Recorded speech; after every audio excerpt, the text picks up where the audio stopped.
आज हम पढ़ने वाले हैं चैप्टर इलेक्ट्रोस्टैटिक में कूलाम का नियम, जो काफ़ी बेहद इंपॉर्टेंट टॉपिक है और आपके 12th बोर्ड में भी आता है। जो स्टार्ट करते हैं कूलाम का नियम। कूलाम का नियम क्या कहता है? यदि दो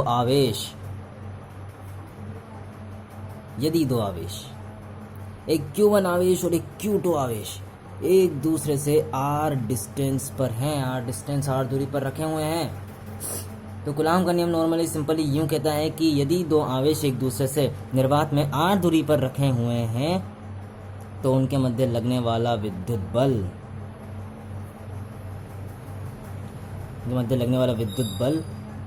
दोनों आवेशों के गुणनफल के समानुपाती होता है।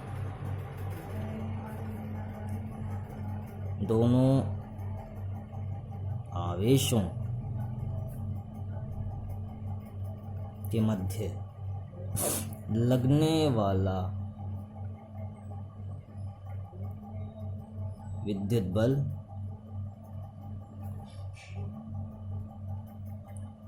उनके गुणनफल, अर्थात जो आवेश हैं उनके गुणनफल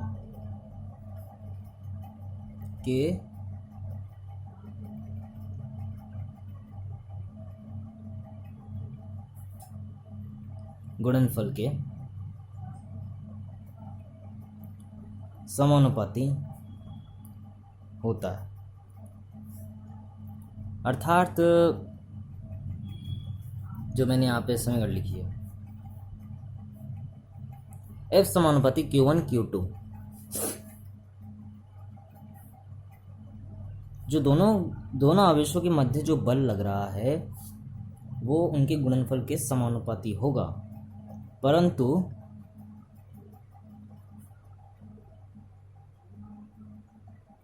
दोनों के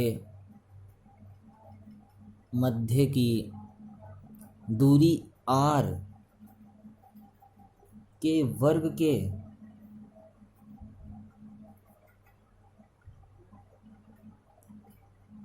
व्युत्क्रमानुपाती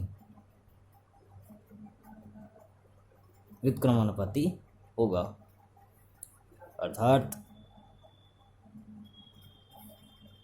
अर्थात ये कि F व्युत्क्रमानुपाती होगा 1/r² के। सेकेंड इक्वेशन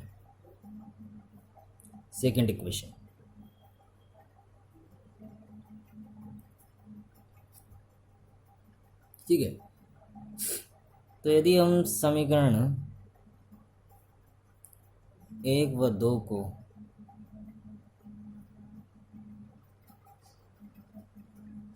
मर्ज करें या अर्थात जोड़ें,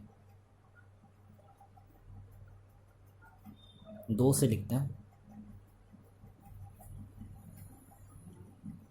तो आपके पास एक फॉर्मूला आता है F समानुपाती Q1 Q2/r²।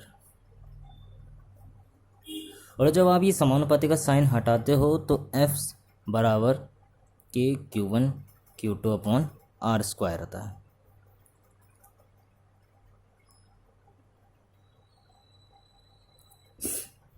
जहाँ पर K, ये जो K है ये माध्यम पर डिपेंड करता है, K माध्यम पर निर्भर करता है, क्योंकि यहाँ पे K कांस्टेंट नहीं है। आपकी ग्रेविटी, पिछले साल जो ग्रेविटी वाला चैप्टर आया था 11th में, वहाँ पे जो G होता था वो यूनिवर्सल कांस्टेंट होता था। यूनिवर्सल कांस्टेंट का मतलब होता है सावित्रिक नियतांक, हर जगह एक ही होती थी उसकी वैल्यू। ठीक है, यहाँ पे जो K की वैल्यू है वो माध्यम पे निर्भर करती है। जहाँ K 1/4πε0 होता है, जहाँ K 4πε0 होता है।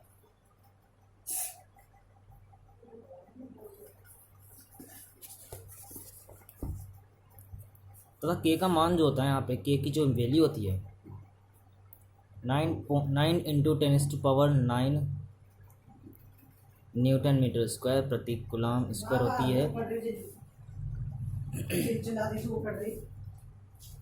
ठीक है, यदि हम K के मान को, K की वैल्यू को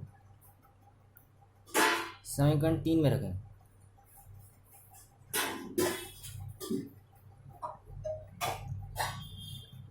एफ बराबर 1/4 pi epsilon not into Q1 Q2 upon R² हुआ।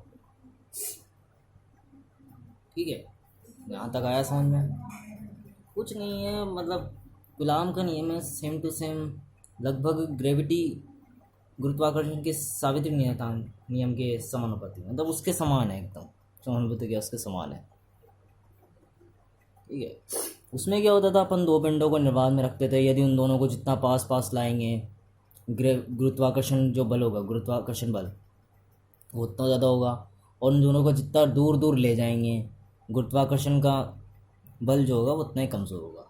ठीक है, इंटेंसिटी जो है वो घटती बढ़ती रहेगी, डिस्टेंस अगर आपने बढ़ाई तो इंटेंसिटी कम होगी, और अगर आपने डिस्टेंस को छोटा कर दिया यानी कम कर दिया तो इंटेंसिटी यानी तीव्रता होगी बल की वो बढ़ जाएगी। वैसे यहाँ पे कूलाम के नियम में भी है, यदि आप दो आवेश हैं उनका आप निर्वात में रखते हो, दो आवेशों को यदि आप निर्वात में रखते हो तो निर्वात में रखने पर r दूरी पर रखे हुए हैं, तब आप उस r दूरी को बदल दो, या तो उन दोनों को दूर दूर ले जाओ, उन दोनों को दूर दूर ले जाओ, तो जो इंटेंसिटी होगी यानी जो बल की तीव्रता होगी वो घट जाएगी, जो बल की तीव्रता होगी वो घट जाएगी, विद्युत बल का मान कम हो जाएगा। लेकिन डिस्टेंस बढ़ाने पर ऐसा तभी होगा, डिस्टेंस को बढ़ाने पर तभी जो बल है उसका मान कम होगा, विद्युत बल का मान कम होगा। लेकिन आप डिस्टेंस को कम कर रहे हो, डिस्टेंस को कम कर रहे हो, छोटा कर रहे हो, तो जो बल की वैल्यू है बढ़ जाएगी, मतलब तीव्रता बढ़ जाएगी, विद्युत बल का जो इंटेंसिटी है वो बढ़ जाएगी, तीव्रता बढ़ जाएगी बल की। ठीक है, आगे बढ़ते हैं। ये आपके समीकरण 4 आई है। ठीक है, आगे बढ़ते हैं। तो यहाँ एप्सिलॉन नॉट जो है, यहाँ एप्सिलॉन नॉट निर्वात की विद्युतशीलता को बताता है।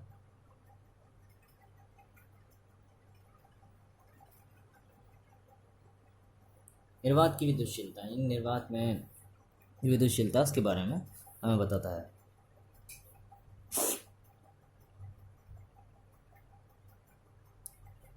अब यहाँ पर एप्सिलॉन नॉट का जो मान होता है 8.85 into 10⁻⁻12 coulomb square upon newton metre square होता है, न्यूटन मीटर स्क्वायर होता है। ठीक है,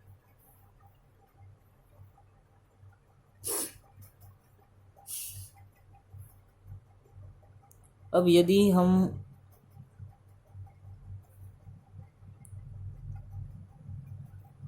दोनों आवेशों को उसी दूरी पर यानी r दूरी पर उस आवेशों को माध्यम में रखें तो विद्युत बल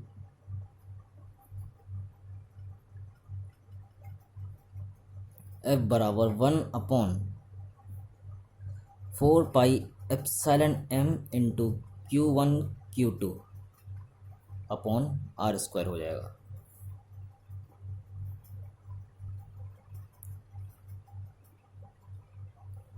क्या करा आपने दोनों आवेशों को अब माध्यम में रख दिया, तो माध्यम में रखने के कारण जो फोर्स आया वो Fm यानी माध्यम में विद्युत बल बराबर 1/4 pi epsilon m into Q1 Q2 upon R²। यानी फोर्स जो होगा माध्यम में अलग होगा, निर्वात में अलग होगा। ठीक है, अलग अलग होगा। माध्यम जैसे जैसे बदलते जाओगे जो बल का मान होगा वो भी बदलता जाएगा। मैंने जैसा कि कहा यहाँ पे K जो है वो मीडियम पे डिपेंड करता है। यहाँ पे K जो है वो G के समान नहीं है, यानी गुरुत्वाकर्षण सावित्री नियतांक के समान नहीं है कि हर जगह एक सा रहेगा, माध्यम पे डिपेंड करेगा ये। अब यदि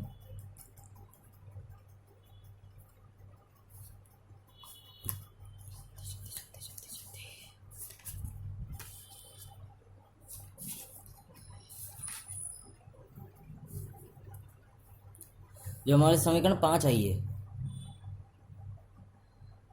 हमारे समीकरण जो 4 आई थी, समीकरण 4 में समीकरण 5 का भाग देने पर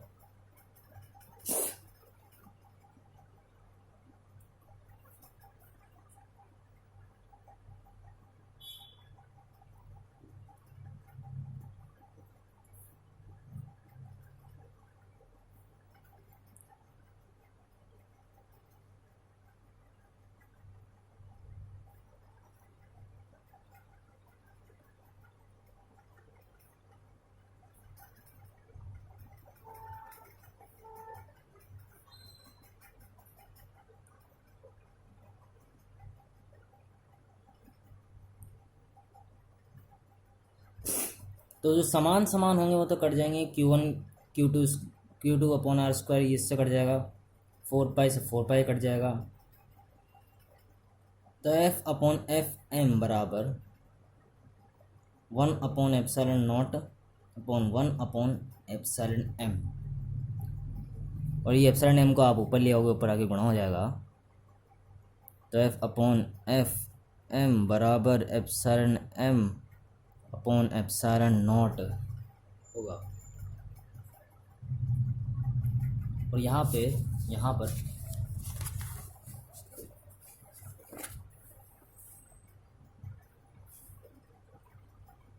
पर epsilon M upon epsilon not बराबर होता है एप्सिलॉन आर के।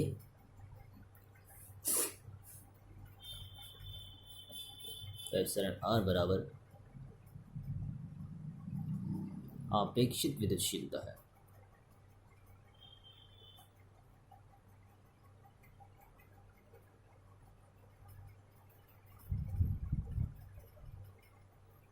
या फिर परावैद्युतांक।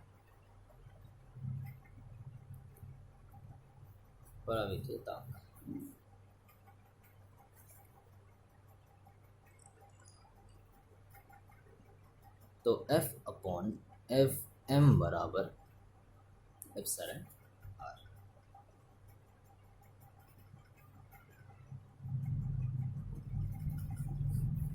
वैसे कूलाम का जो नियम था वो आपके यहीं समाप्त हो गया था। आपके जो फॉर्मूला आया था F बराबर Q1 Q2 upon R square, ये जो तो बस एक कुछ विशेषताएं थी बताने के लिए। तो मिलते हैं अगली वीडियो में।